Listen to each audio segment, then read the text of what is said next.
The whole thing, from the beginning of the sojourn in Egypt, the slavery, Moses and the Exodus, the conquest of the Promised Land, is all there in one nice, neat line, but it's way too early. I don't believe there was a single event that we can call the Exodus. This person can't have seen all this. He imagined it. I'm very much against chronological revisionism. There is nothing else like this in the whole of Egyptian history. Really? Nothing at all. When you put those cities side by side, the biblical account and the archaeology match extremely well. So far, there is no documented evidence about the Exodus. Exodus did not happen in the way that it is described in the text. How can we prove that? You look for a collapse in Egyptian civilization, and that's where you'll find Moses and the Exodus. If we can prove there even was an Exodus. I think everybody in the field is biased, one way or another. Whether it was true, it is true. And those are two different things.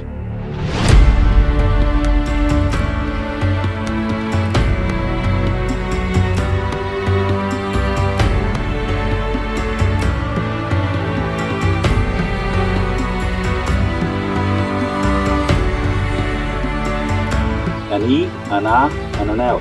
Israel. Israel. There's a high probability that we're looking here at Joshua's conquest. I hate to disappoint people, but we have no evidence for a single mass migration of people from one country coming into another country. There are no archaeological sources that could prove this took place. We have no evidence.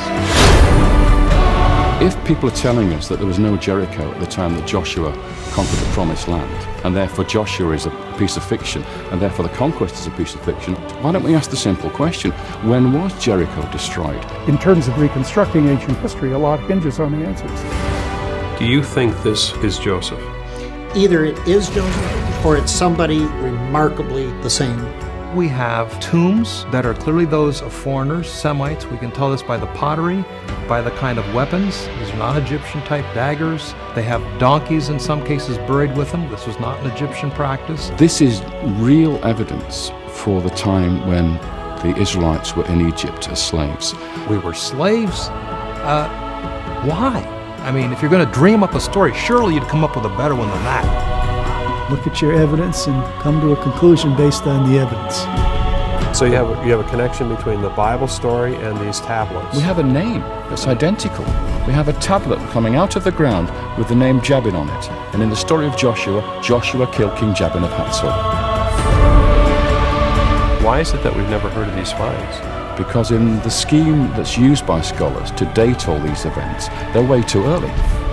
We may be wrong 10 years here, 10 years there, but there's no way, to shift centuries. Because it would undo a lot of their books, wouldn't it? It certainly would, yes.